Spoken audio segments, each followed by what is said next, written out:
As we all know from having passed Law of Attraction 101, whatever we give our attention to will grow in our lives.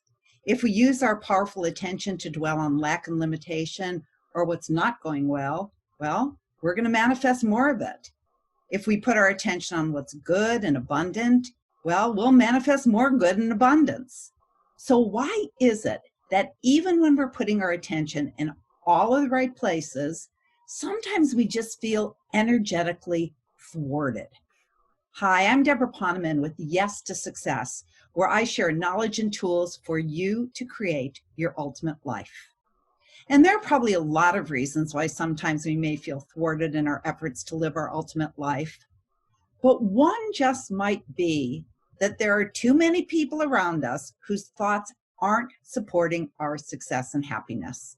Although I believe that everyone is truly doing the best they can given their own life circumstances, you might want to ask yourself, are there people in my life who are creating a field of resistance that might be holding me back? Are there people who, for one reason or another, might not want me to succeed? Is it really the smartest thing to continue to have these people in my life? Well, I want to share with you a powerful experience I had in the ER room several years ago that made me ponder this question even more deeply. Can other people's thoughts really have an effect on my happiness and my success and my well-being? So here's what happened. One day I thought I was coming down with the flu, but usually when I feel that way, I just knock that flu right out or whatever it is with my echinacea, a little bit of golden seal, a little bit of vitamin C. And even though I executed my usual routine, as the days passed, I realized that this one was not going to go away too quickly. And after about 4 days, I was sicker than I think I ever remembered having been. In fact, the morning of the 5th day, I was lying in bed thinking, I could die here today. So I did what any intelligent person would do. I called my local energy healer and I asked him to help. And he said, I'll help you, but you have to promise you'll do exactly what I tell you to do. And I whispered, I could hardly talk at the moment. And I was like, I'll do anything. And he said, call 911 immediately. So I did. Actually, I didn't. He did. I couldn't even dial the phone or press the buttons.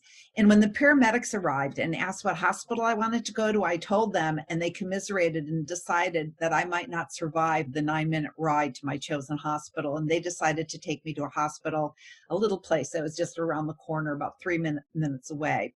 Anyway, at that point, when they took my vitals, my blood pressure was 57/28. Not too good.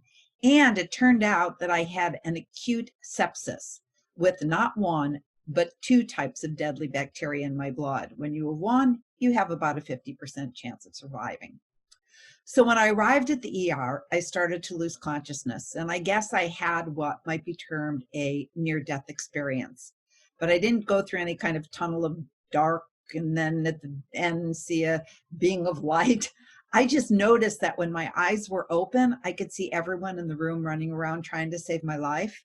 And my eyes were closed, I could also see everybody running around trying to save my life.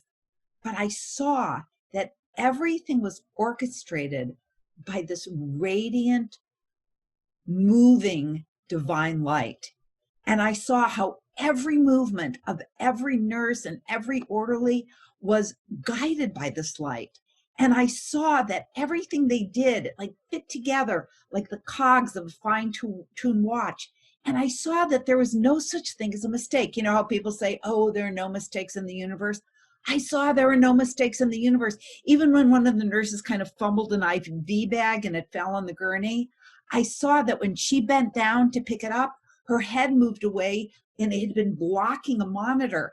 And another nurse ran quickly to make an adjustment on that monitor that might have saved my life. And then I noticed that I could see the power of people's words and thoughts. I could feel the thoughts of the people who figured I was going to die anyway, and it was just another day in the emergency room.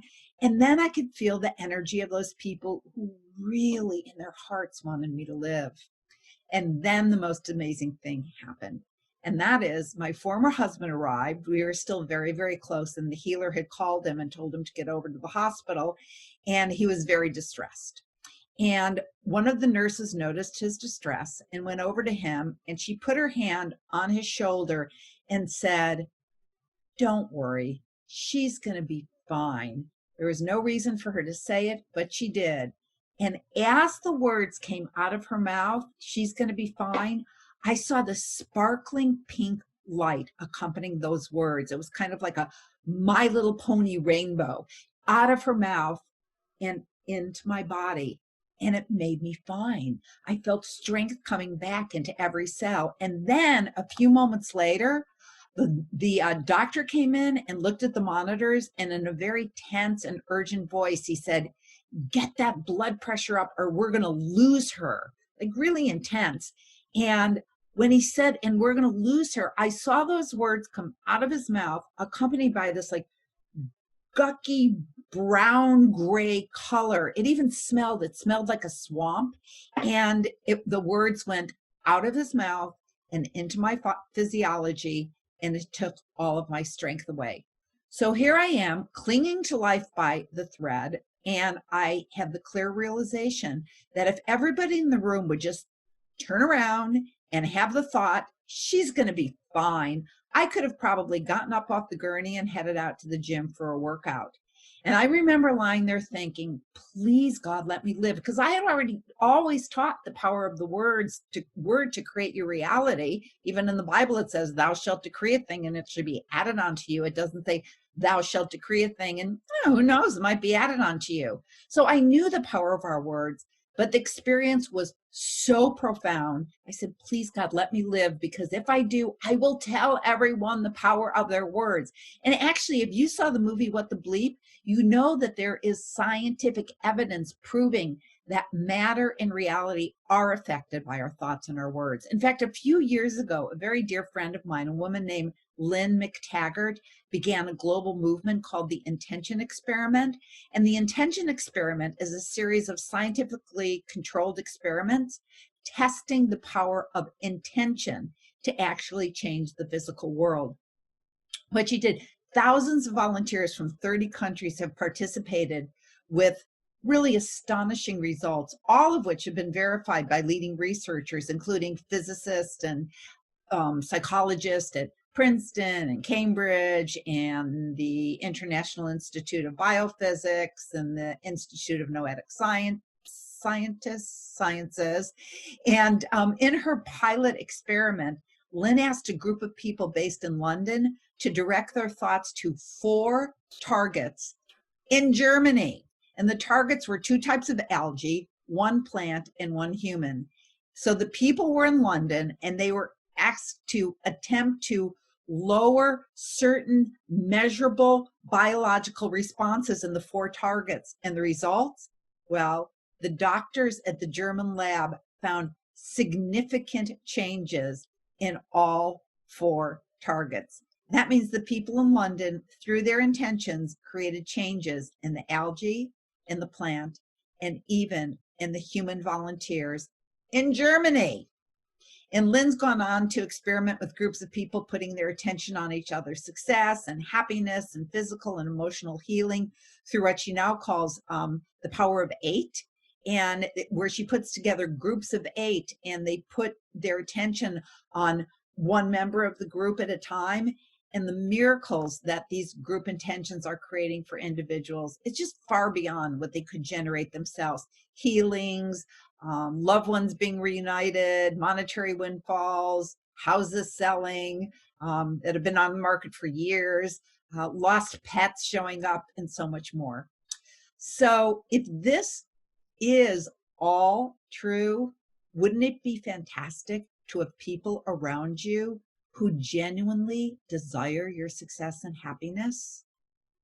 Or better yet, why not get a group of friends who all agree to intention the fulfillment of each other's goals and desires?